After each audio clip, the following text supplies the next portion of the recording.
ٹھیک ہے ان کا نظریہ ہے، وہ جانے.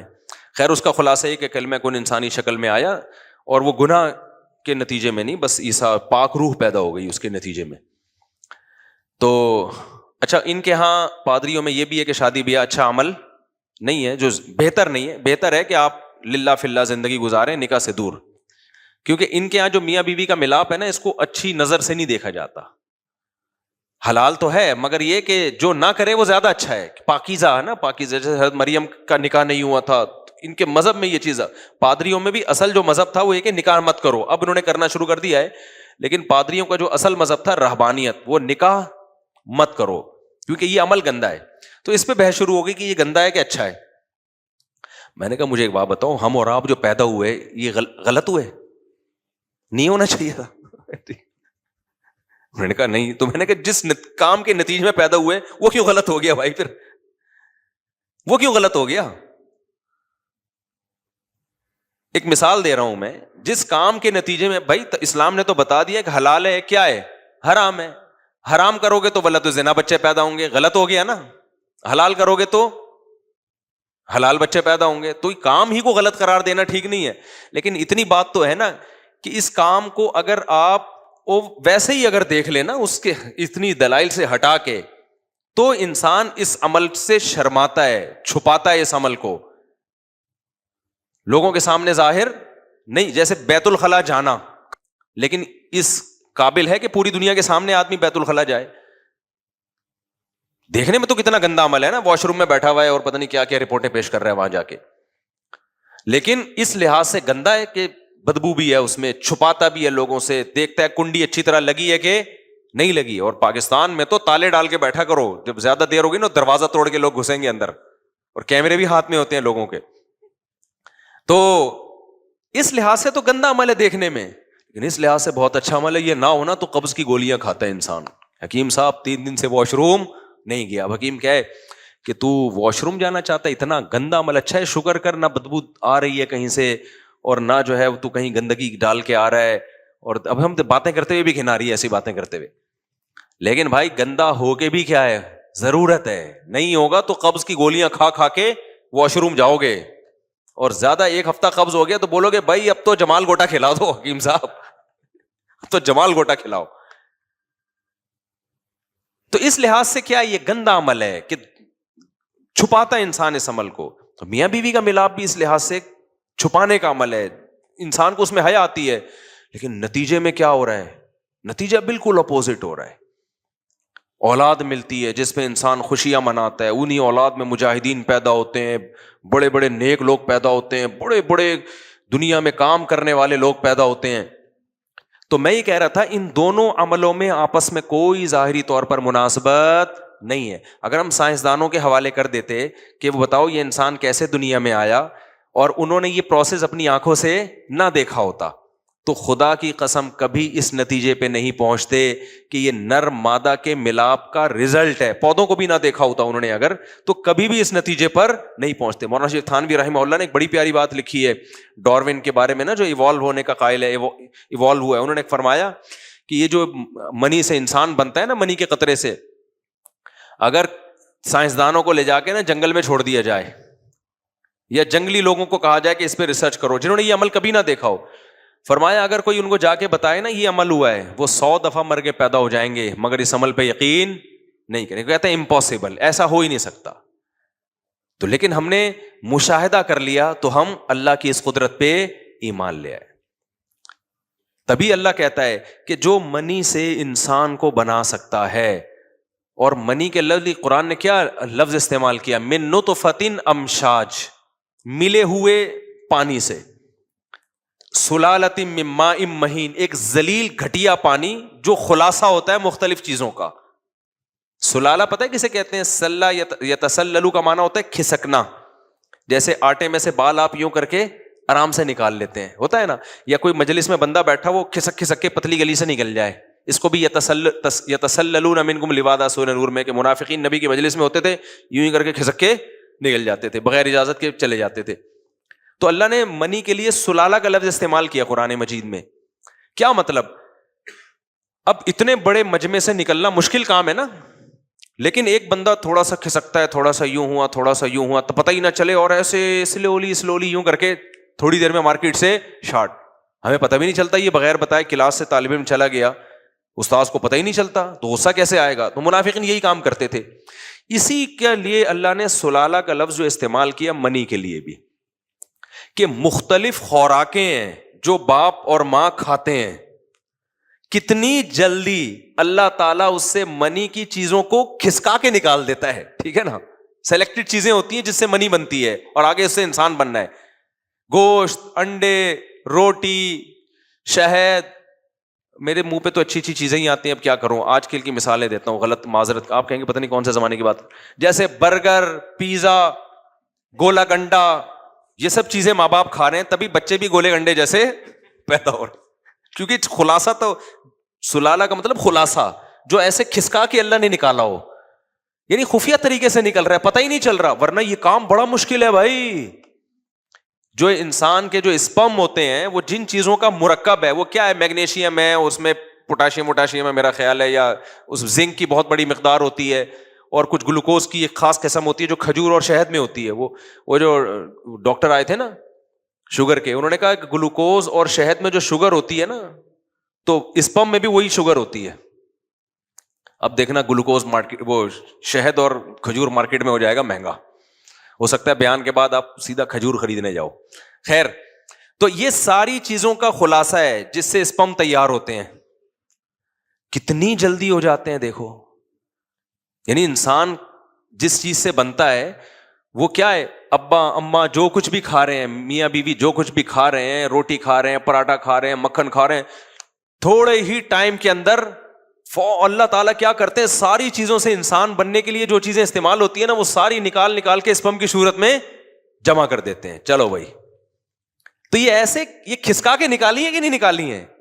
ہونا تو یہ تو لاکھوں سال میں یہ پروسیس ہونا چاہیے تھا بھائی. یہ کیمیائی عمل ہو رہا ہے بڑا لمبا چوڑا, اس کے لیے تو صدیاں لگنی چاہیے. 72 گھنٹے کے اندر جو ہے نا, 72 گھنٹے کے اندر یہ پورا پروسیس مکمل ہو جاتا ہے. یعنی جتنا ڈسچارج ہوا ہے نا مرد یا عورت, وہ 72 گھنٹے میں ڈاکٹر کہتے ہیں مکمل وہ مادہ بن کے تیار ہو جاتا ہے, اور چند گھنٹوں کے اندر بننا شروع ہو جاتا ہے. لیکن بنتا کیسے ہے؟ سیب, انار, انگور, جو کچھ کھا رہے ہو, کیسے یار اللہ نے ایسا سسٹم لگا دیا اندر کہ معدہ جا کے پہلے ہضم کرے گا, جگر خون بنائے گا, پھر اس سے کیا کیا چیزیں, جو چیزیں بن رہی ہیں, آنکھوں کی بینائی, کانوں کی سماعت, یہ ساری چیزیں بنتے اور ادھر اسپرم بھی بن رہے ہیں. تو یہ اس کے لیے اللہ نے سلالہ کا لفظ مختلف چیزوں کا مرکب اللہ نے نکالا. یہ اللہ کی بہت بڑی خدا کی قسم قدرت ہے. یہ آٹومیٹیکلی نہیں ہو سکتی, اس کے لیے کوئی سسٹم بنا کے کسی نے وہ سافٹ ویئر انسان کی باڈی میں انسٹال کیے ہیں. ایسے سافٹ ویئر کروڑوں اربوں سال میں بھی آٹومیٹیکلی خود بخود نہیں بن سکتے. تو یہ تو خدا کے وجود کے دلائل ہیں, یہ ہم نے اپنی آنکھوں سے دیکھ لی ہیں. اب وہی خدا جس نے منی سے انسان کو بنایا, 9 مہینے میں بنا کے باہر نکال دیا اس نے, وہی خدا کہہ رہا ہے کہ اس کائنات کو میں نے عدم سے وجود بخشا ہے, میں نے بنایا ہے. پہلا انسان ڈائریکٹ آدم بنایا میں نے, وہ بندر سے نہیں بنا, وہ ڈائریکٹ میں نے مٹی سے بنایا. تو مان لو یار جو یہ کر سکتا ہے وہ بھی کر سکتا ہے, لیکن سائنس نہیں مانے گی, سائنس کے لیے ہمارے مشاہدے میں نہیں ہے. تو ہم یہ کہیں گے آپ کے جب ایک چیز مشاہدے میں نہیں ہے تو آپ بولو سائنس اس بارے میں خاموش ہے, ہم کچھ کہہ نہیں سکتے اس بارے میں کیا ہوا تھا, ہمارے پاس نالج نہیں ہے. ہم نے منی سے انسان بنتا ہوا دیکھ لیا, یہ تو ہم کہہ رہے ہیں بھائی ایسے بنا ہے, کھوپڑی میں تو یہ بھی نہیں آتا لیکن بن گیا ہے بھائی. تو جب اللہ کہہ رہا ہے کہ میں نے ڈائریکٹ مٹی سے آدم کو بنا دیا, تو اس کو مانتے ہوئے موت کیوں آ رہی ہے؟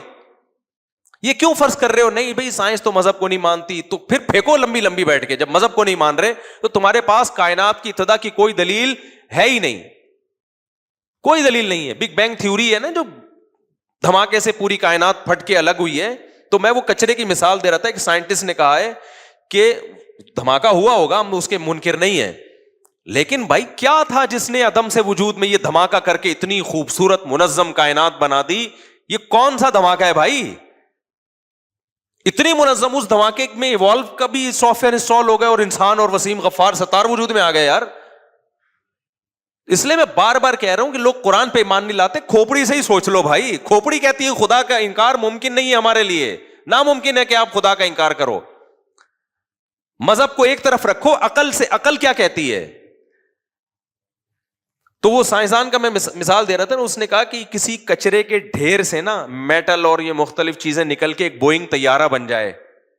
اگر کوئی کہے نا یہ آٹومیٹیکلی خود بخود بنا ہے, تو اس کا جتنا بننے کا امکان ہے نا, اس سے زیادہ مشکل امکان اس کائنات کے بننے کا ہے آٹومیٹیکلی. سمجھتے ہو کہ نہیں سمجھتے؟ یعنی ایک بوئنگ طیارہ کھڑا ہوا ہے, آپ کہہ رہے ہو پتہ نہیں اس کا کوئی سائنٹسٹ تو نظر آ نہیں رہا, بنایا کس نے؟ تو اب آپ نے مختلف تھیوریز پیش کرنا شروع کی, یار ایکچولی یوں ہوا تھا, ایک دن دھماکہ ہوا تھا, یہ ہو گیا تھا, تو دھماکہ ہوا تھا, تو ہو سکتا ہے دھماکہ ہوا اور اس کے نتیجے میں بوئنگ طیارہ بن گیا ہو. تو عقل مند کیا کہے گا؟ عقل مند کہے گا بھائی ہمیں نہیں پتا یہ کیسے بنا ہے, لیکن اب اگر ہمیں نہیں پتا تو ہمیں کہہ دینا چاہیے اس بارے میں ہم کیا ہیں, کوئی رائے قائم نہیں کر سکتے. ہر چیز میں ٹانگ اڑانا ضروری نہیں ہے, ہم کوئی رائے قائم نہیں کر سکتے, پتہ نہیں کیا ہوا تھا. اگر ہمیں کسی اور دلیل سے پتہ چل جائے, مثال کے طور پر کوئی پیغمبر آئے اور ان کو اللہ نے اپنا نمائندہ بنا کے بھیجا ہو, اور ان کے پاس دلائل سے ہمیں پتہ چل جائے واقعی اللہ کے نمائندے ہیں, اور وہ یہ کہیں کہ یہ بوئنگ طیارہ فلاں سائنسدان نے تیار کیا تھا 20-25 سال کی محنت میں, اس کے ساتھ بہت سارے انجینئر تھے, اور اس طیارے کے بعد واقعی دھماکہ ہوا. طیارے سے پہلے دھماکہ نہیں ہوا تھا کہ کچرے میں دھماکہ ہو کے طیارہ بن گیا ہو, طیارہ بنتے ہی کوئی بم رکھ کے چلا گیا تھا, اس دھماکے میں وہ سارے سائنسدان مر گئے. صحیح ہے نا؟ تو اب ہمیں نہیں پتا چل رہا وہ گئے کہاں, لیکن یہ پیغمبر اگر بتا دیں تو یہ مان لینا آسان ہے, بشرطے کہ اس پیغمبر کے سچے پیغمبر ہونے پر دلائل قائم ہو جائیں. اللہ خود نہیں بتاتا, اللہ نمائندوں کو بھیجتا ہے. تو کائنات کی ابتدا کیسے ہوئی, آدم پہلا انسان دنیا میں کیسے آیا, وہ مختلف انواع تھیں جن کے نتیجے میں ایک انسان بن کے ابھر گیا, یہ تھا, یا مٹی سے ڈائریکٹ انسان بنا ہے, یہ ہمارے پاس اس کی نہ سائنس اس کے بارے میں کوئی تبصرہ کر سکتی ہے, اور نہ ہم عقل لڑا سکتے ہیں, نہ ہسٹری بتا سکتی ہے. ہسٹری تو لکھی بہت بعد میں گئی ہے, تو اس کے بارے میں یوں کہنا چاہیے بھائی سائنس اس بارے میں کیا ہے, خاموش. سائنس نہیں بتا سکتی کہ یہ کیسے ہوا ہے, کیونکہ یہ ایک اتفاق تو ہو ہی نہیں سکتا ایسے. اب ہم خاموش ہیں تو ہم کہیں گے سائنس نہیں بتا سکتی. بھائی جس نے بنایا ہے نا, اس نے لاکھوں پیغمبروں کو بھیجا ہے, ان پیغمبروں میں کچھ بہت ساری چیزیں سیم ہیں. سارے پیغمبر ایک ہی بات کرتے رہے کہ انسان کی ابتدا کہاں سے ہوئی ہے, آدم سے. کیونکہ آج نا بہت سارے مذہبی اسکالر بھی وہ ڈاروین کو پروموٹ کرنا شروع کر دیا ان لوگوں نے, کہہ رہے ہیں اس میں کوئی حرج نہیں ہے کہ اگر قرآن یہ کہتا ہے کہ قرآن میں کہاں لکھا ہے کہ آدم کو مٹی سے, قرآن صاف کہہ رہا ہے خلقہ من تراب, اللہ نے آدم کو کس سے بنایا, مٹی سے بنایا ہے. وخلق منہا زوجہا, اور ان کی بیوی کو آدم سے بنایا ہے. یہ الگ الگ پیدا بولو نہیں ہوئے, بیوی کو آدم سے بنایا, اور آدم کو کس سے بنایا, مٹی سے. کچھ لوگ کہتے ہیں مٹی سے بنایا, لیکن قرآن میں یہ تو نہیں کہ فوراً بنا دیا, ہو سکتا ہے کھربوں سال میں مٹی مختلف پروسیس سے ہوتے ہوتے آدم کی شکل اختیار کی ہو. تو اس کا جواب یہ ہے کہ قرآن عیسائیوں سے کہتا ہے کہ ان مثل عیسیٰ عند اللہ کمثل آدم. عیسائی کہتے تھے بغیر باپ کے عیسیٰ کیسے پیدا ہو گئے, یہ تو پاسبل ہی نہیں ہے. اس کا مطلب یہ عیسیٰ انسان نہیں ہے بلکہ کیا ہے, یہ تو اللہ ہے, یہ اللہ کے جسم کا معاذ اللہ حصہ ہیں, وہ جو تھیوریز پہ مختلف قسم کے نظریات پیش کرتے رہتے ہیں. اس کا قرآن نے جواب دیا کہ یہ کون سی مشکل بات ہے بھائی, تم عیسائیوں تم مانتے ہو کہ آدم کو اللہ نے مٹی سے بنایا, تو ان کو بھی اللہ نے بنا دیا. اللہ کہتے ہیں آدم کو تو نہ باپ تھا نہ ماں تھا, نہ ماں تھی, تو جب وہ ڈائریکٹ خلقہ من تراب, اللہ نے ڈائریکٹ مٹی سے آدم کو بنا دیا بغیر باپ اور بغیر ماں کے. یہاں تو صرف باپ نہیں ہے, ماں تو موجود ہے نا. تو آدم کے بارے میں تو تم یہ کہتے نہیں ہو کہ وہ خدا ہے یا خدا کا کلمہ ہے, اور عیسیٰ کو کیا مان رہے ہو تم خدا مان رہے ہو. تو اس لحاظ سے تو آدم زیادہ بڑے خدا ہوئے معاذ اللہ. تو اگر مجھے بتاؤ آدم علیہ السلام اس طرح لاکھوں انسانوں یا جانوروں سے ترقی کرتے کرتے پہلا انسان نمودار ہوتا دنیا میں, تو پھر اللہ یہ مثال دیتے ہیں یا عیسائیوں کو, بلکہ اللہ یہ مثال دیتے کہ آدم کے بھی ماں باپ تھے. آدم کے بھی کیا تھے, ماں باپ تھے, جو پورے آدم نہیں تھے لیکن کوئی اور مخلوق جو تھوڑی تھوڑی آدم جیسی تھی, اگلی نسل میں بالکل انسان پیدا ہو گیا. اللہ یہ کہتے نا. نہیں یار یہ سمجھ میں بات. اصل میں آج بہت سارے اسکالر ایسے آ گئے ہیں جو ڈاروین کا نظریہ اسلام پہ تھوپ رہے ہیں, کہتے ہیں قرآن وہی کہتا ہے جو ڈاروین کہتا ہے. میرے بھائی سائنسدانوں کے چکر میں قرآن میں تحریف مت کرو, ڈاروین جھوٹ بول کے گیا ہے. اور میں یہ اس لیے بار بار کہہ رہا ہوں کہ سائنس ہر چیز میں حرف آخر نہیں ہے. سائنس وہاں تک بات کرے گی جو محدود نالج ہے, جہاں نالج نہیں ہے وہاں پھر تھیوریز چلتی ہیں, نظریات چلتے ہیں, وہ صحیح بھی ہو سکتے ہیں غلط بھی ہو سکتے ہیں, فرضی چیزیں چلتی ہیں وہاں پہ. تو فرض کر لیا ہے کہ جی ہو میں بھی ممکن ہے اس طرح ہوا ہو, لیکن یہ فرض کرنا اتنا مشکل ہے کہ سائنسدان کیا کہتا ہے, ایک سائنٹسٹ کہ جیسے کچرے کے ڈھیر سے ایک طیارہ بن جانا, جہاز بن جانا ناممکن سی بات ہے بھائی, یہ امکان ہی نہیں ہے اس کا. ایسے ہی اس کائنات کے نتیجے میں یہ اتنی مینجمنٹ آ گئی ہے, طیارے سے زیادہ مشکل مینجمنٹ ہے. آپ کو پتا ہے طیارہ بنانا آسان ہے, مچھر بنانا مشکل ہے, کیونکہ جاندار چیز ہے. مچھر بھی خود بخود بن گیا, ہاتھی بھی خود بخود بن گیا, اونٹ بھی خود بخود بن گیا, اور پرندے بھی خود بخود بن گئے, مرغیاں بھی خود بخود بن گئیں, انڈے بھی خود بخود دے رہی ہیں, انڈوں پہ بیٹھنے کا عمل بھی آٹومیٹیکلی سیکھ لیا, 21 دن تک گھمانا بھی خود بخود سیکھ لیا. مجھے وہ میرا ایڈیٹر ہے نا بیان سنتا ہے, کہتا ہے یہ انڈوں کی مثالیں بہت ہو گئی, میں نکال رہا ہوں بیان سے. پچھلے بیان میں انڈے کی مثال آئی تھی, اس نے بیان سے ہی نکال دی, تو اس کو نکالنے کی اجازت نہیں. مرغی جب تک انڈا دیتی رہے گی, انڈے کی مثالیں مارکیٹ میں چلتی رہیں گی, اور مرغی کا ایک ایک انڈا اور اس انڈے پہ مرغی کا بیٹھنا, اور مرغی کا اس انڈے کو 12 گھنٹے سے گھمانا, اور پھر چوزا نکلنا, اور چوزا نکل کے, چوزا نکلتا کیسے ہے آخری دن نا, جب چوزا تیار ہوتا ہے, وہ چھلکے کا خول بہت مضبوط ہوتا ہے, چھلکا جو ہے نا مرغی کا, چوزے جو انڈے کا چھلکا ہے بڑا مضبوط ہوتا ہے, اور مرغی کے جو چوزا ہے اس کی چونچ بہت نازک ہوتی ہے. یہ ایک بڑا سوال ہے یار, یہ کمبخت اتنا مضبوط خول توڑ کے نکلتا کیسے ہے, نکلتا کیسے ہے؟ پتا چلا یہ تحقیق سے کہ آخری دن جس دن نکلنا ہوتا ہے نا, اس کی نوک پہ ایک دھار پیدا ہوتی ہے تیز چونچ پہ, اس دھار سے وہ انڈا توڑتا ہے اور وہ دھار اس کی ختم. یار ایسی مینجمنٹ یار, یہ ایوالو ہوا ہے, یہ ارتقا کہ تم خدا کے انکار کرتے ہوئے تمہیں شرم نہیں آتی. ہم سوچتے تھے نا اللہ نے جہنم کی آگ بنائی ہے, ہمیں بڑا حیرانگی ہوتی تھی. اب جب دیکھتے ہیں نا کہ یار خدا کے جو منکر لوگ ہیں وہ جرم کتنا بڑا کر رہے ہیں, تو واقعی ان کے لیے آگ ہی ٹھیک ہے. اللہ کہے گا انہی سائنسدانوں کے ساتھ اس آگ میں جلو جنہوں نے خدا کے وجود کا انکار کیا ہے, انہی کے ساتھ جلو اس آگ میں جا کے. اتفاق اتفاق. پھر بھی میں بتاؤں سائنس مجبور ہے یہ کہنے پر کہ ایسے ہوا ہے. وجہ کیا ہے کہ انہوں نے تو خدا کا ماننا ہی نہیں ہے نا. وہ کہتے ہیں سائنس تو مذہب کی دنیا مذہب سے بحث ہی نہیں کرتی, تو کوئی نہ کوئی لاجک بیان کرنی ہے, اور وہ بیان کر دیں گے جی ہوتا ہی ہے کہ وہ آخری دن میں کوئی ایسے ہو سکتا ہے کوئی کیلشیم زیادہ آ جاتا ہو چونچ میں, تو ابے ہم کب کہہ رہے ہیں کہ نہیں آتا, لیکن آخری دن میں ہی کیوں آ رہا ہے, جس دن اس نے نکلنا ہے انڈے سے. تو جب تک دنیا میں انڈا رہے گا, جب تک مرغی رہے گی, مرغی انڈا دے گی, 21ویں دن چوزے انڈے سے باہر نکلے گا, پھر مرغی اس کو پالے گی, اور پہلے دن سے مرغی دانا توڑ توڑ کے اپنے بچے کو کھلائے گی. یہ سارے انڈے ڈاروین کے منہ پہ ایک ایک انڈا زور زور سے چماٹ مارتا رہے گا, اور بتاتا رہے گا بتا یہ کون ہے جس نے مجھے بنایا, یہ کیسے آٹومیٹیکلی وجود میں آ گیا سب کچھ, یہ پورا نظام. نہیں آ رہی میرا خیال ہے بات سمجھ میں. دیکھو جس کو خدا پر ایمان لانا ہوتا ہے نا, ایک ایک مثال پکار پکار کے کہہ رہی ہوتی ہے کہ مجھے کوئی پیدا کرنے والا ہے, بشرطے کہ کھوپڑی صحیح کام کر رہی ہو, دل کی آنکھیں کھلی ہوئی ہوں. اللہ کا شکر ہے میں بچپن سے یہ چیزیں دیکھتا ہوں, میں بار بار, کیونکہ میں نے 8ویں میں پڑھا تھا ڈاروین کا تھیوری, بہت زیادہ میں اس سے وہ بوکھلا گیا تھا کہ یار یہ کیا ہے, مذہب کچھ اور کہہ رہا ہے, سائنس کچھ اور کہہ رہی ہے. اس وقت سے میں نے غور کرنا شروع کیا, ایک ایک چیز کو دیکھتا تھا کہ یہ کیسے ہو گیا, یہ کیسے ہو گیا, یہ کیسے ہو گیا. اس دن میرے پاس ایک ڈاکٹر صاحب ہے, میں ان کو مرغی انڈوں پہ بیٹھی ہوئی تھی, لے جا کے دکھا دی ان کو. میں نے کہا دیکھ لے. میں نے کہا ڈاکٹر تو صرف یہ بتائے گا کہ انڈے میں کتنے پروٹین ہوتے ہیں, اچھے والے کون سے ہیں, برے والے کون سے ہیں, اور کتنے انڈے کھانے چاہیے. یہ ڈاکٹر کا ٹاپک ہے. مذہب کا ٹاپک یہ, اللہ نے ایک جگہ بھی نہیں کہا کہ انڈے میں اتنے پروٹین ہے, دودھ میں اتنے پروٹین ہے. نہ اللہ کہتا ہے کہ میں نے کہا جو میرا ٹاپک ہے, میں تو مذہبی اسکالر ہوں نا, میرا ٹاپک ہے ڈاکٹر صاحب یہ جو انڈوں پہ مرغی بیٹھی ہوئی ہے نا, ڈاکٹر سے تو میں نے انڈوں کے بارے میں نالج لے لی تھی جو اس کے پاس علم ہے کہ کتنے انڈے روزانہ کھانے چاہیے. ڈاکٹروں کی مختلف آ رہے ہیں, کوئی کہتے 2 انڈے کھاؤ گے, 4 انڈے کھاؤ گے, کہتے ہیں ورزش زیادہ کر دو 6 انڈے بھی کھا لو. وہ مختلف قسم کی رپورٹیں, اب اپنی ذمہ داری پہ آپ نے کھانے ہیں, ٹھیک ہے نا, وہ ڈاکٹر سے پوچھیں. ڈاکٹرس کو ہم نے چھوڑ لیا. اب ہم نے کہا ڈاکٹر صاحب ہماری بھی کچھ فیلڈ ہے, اب کچھ باتیں ہم آپ کو بتائیں گے انڈوں سے, آپ تو صرف انڈے کھانا کتنا ہے, چھلکے کا کیا کرنا ہے, یہی بتاؤ گے نا.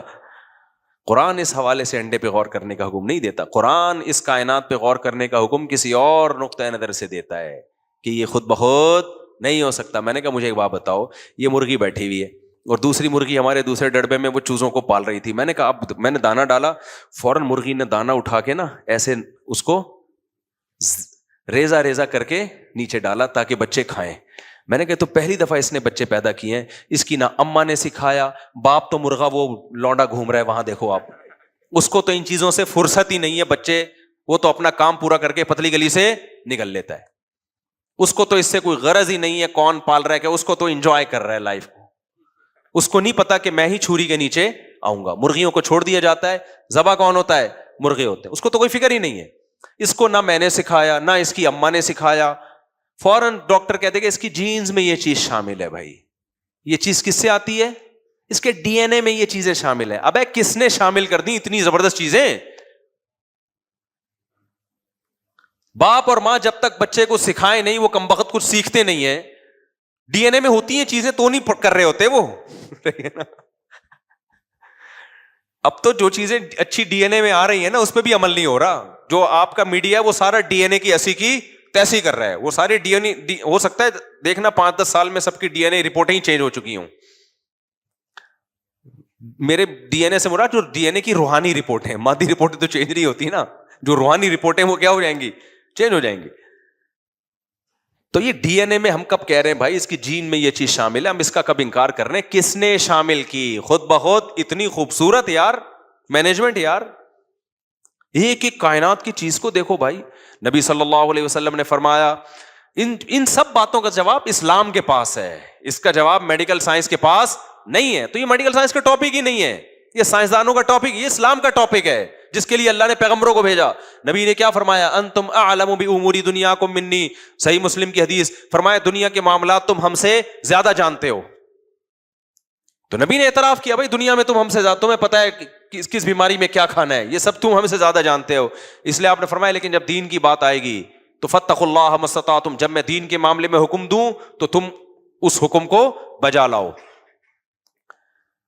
تو اس لیے میں ان طلبہ سے کہتا ہوں اور آج کی نئی جنریشن سے کہتا ہوں کہ ہر چیز میں آئنسٹائن کو دخل مت دو، ہر چیز میں اس کو مت گھسیڑو. تم اس سے بھی اللہ سوال کرے گا کہ تو نے جو نعمتیں میں نے تجھے دی ہیں، تو نے ان نعمتوں میں مجھے کتنا یاد کیا، مجھے میرے وجود پر ایمان. اگر وہ اس سوال کے جواب میں پورا اتر گیا اللہ اس کو کامیاب کرے گا. نہیں اترا اللہ کہے گا مجھے اس سے غرض نہیں ہے کہ تو نے کیا کیا لوگوں کے لیے، پہلے میں ہوں، سب سے پہلے میں.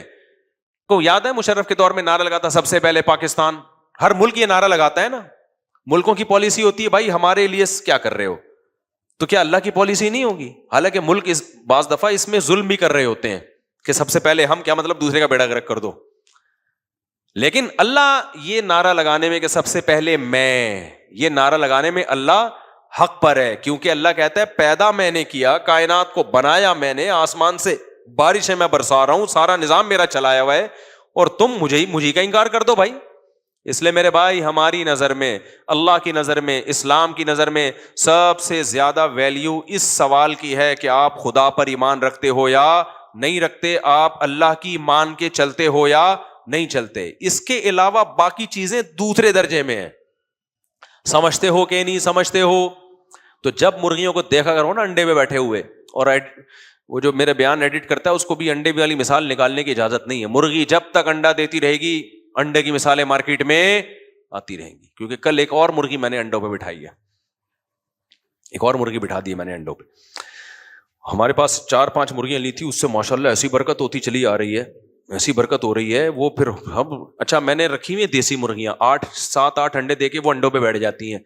اب انسان کو انڈے روزانہ زیادہ چاہیے تو بجائے اس کے کہ دیسی مرغیاں پالے زیادہ پال لے، لیکن وہ کیا کر رہا ہے، جو مرغی جس کو قدرت نے 8 انڈے دینے کے بعد کہا تھا انڈوں پہ بیٹھنا، پھر چوزے نکلیں گے، محبت سے ان چوزوں کو پالنا، وہ چوزے ماں کی ممتا اور اس کی چھاؤں میں غیرت کے ساتھ بڑے ہوتے ہیں، پھر وہ ایک عمر کو جوانی کو پہنچتے ہیں، پھر جناب وہ پھر وہی عمل دہراتے ہیں، 8 انڈے دیے اور یہ وغیرہ وغیرہ. تو اب انسان چونکہ ہوس کا ہے اس کو چاہیے روزانہ انڈے. اس نے مرغیوں کی کراس بریڈنگ کر کے مرغیوں کی نسلوں کا بیڑا غرق کر دیا. جیسے انسان کا نسل کا بیڑا غرق ہو گیا نا، تو ایسے مرغیوں کا بھی کیا کر دیا. اب گن پوائنٹ پہ روزانہ مرغی کیا کر رہی ہے، انڈے دے رہی. ایسی ایسی مرغیاں آ رہی ہیں سال میں 365 دن ہے، 360 دن انڈا دے گی. بھینس اتنا کھا نہیں رہی جتنا دودھ نکال رہی ہے. تو یقیناً یہ چیزیں فائدے کی ہیں، میں ان سے منع نہیں کر رہا، لیکن ایک بات ذہن میں رکھو، نیچر سے بغاوت کا کبھی بھی رزلٹ اچھا نہیں نکلا. ہو سکتا ہے جو مرغی سال میں 300 انڈے دے رہی ہو وہ کوالٹی میں ایسا نہ ہو جیسا وہ مرغی جو 6 مہینے میں صرف 20 انڈے دیتی ہے.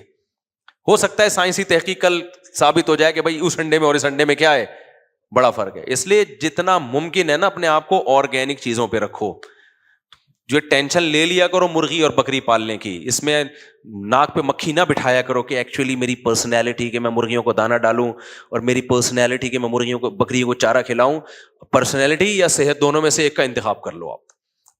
پہلے زمانے میں بڑے لوگ جاگنگ نہیں کرتے تھے, ایکچولی ہماری پرسنالٹی ہے, ہم تو خراما چلتے ہیں. جب ڈاکٹروں نے بولا نا ہارٹ اٹیک سے بندے مرنا شروع ہو گئے تو چڈیاں پہن کے دوڑ رہے ہیں پارکوں میں. پرسنالٹی گئی ایک طرف. میں نے بعض ایسے نیک لوگ دیکھے ہیں وہ بہت پروقار زندگی گزار رہے ہوتے ہیں, ان کے مریدین ہوتے ہیں, شیخ صاحب جا رہے ہیں, حضرت جی آگے آگے خراما. جیسے پہلے زمانے میں دلہن رخصت ہوتی تھی نا, بڑی تمیز سے ہوتی تھی, اب تو پہنچ کے فون کرتی تھی ابو میں آ گئی ہوں, آپ بتائیے کل آ جاؤں گے ملنے کے لیے. تو جیسے دلہنیں نہیں پہلے چلتی تھیں بڑی تمیز سے, ایسے ہی بعض ہم نے دیکھے ہیں نیک لوگ ہوتے ہیں ایسے خراما چل رہے ہوں گے, ایٹیٹیوڈ بڑا تمیز, لوگ سمجھتے دم کروا رہے ہیں, وہ ہوتے کولیسٹرول کے ڈبے بن جاتے ہیں تھوڑے دنوں میں نا. وہ فطرت تھوڑی دیکھتی ہے بھائی کہ تم نیک ہو یا برے ہو, کیا خیال ہے, تمہاری عزت خراب ہو جائے گی تیز چلنے سے یا دوڑنے سے. نیچر ان چیزوں سے متاثر نہیں ہوتی, نیچر تھوڑی متاثر ہوتی ہے ان چیزوں سے. تو نتیجہ کیا نکلا کہ وہ کوئی اللہ معاف فرمائے کیا کیا ہو رہا ہے مارکیٹ میں, اب میں کیا کہہ سکتا ہوں, بیمار ہو گئے, ہارٹ اٹیک ہو گیا, ڈاکٹر نے بولا چل بھائی بھاگو. اب ان کو شرم آ رہی ہے, مرید کیا بولیں گے, یار ہم بھاگ رہے ہیں اتنے بڑے بزرگ ہو کے بھاگ رہے ہیں. تو اس لیے شروع ہی سے نا یہ بزرگی کا لبادہ انسان رکھے ہی نہیں.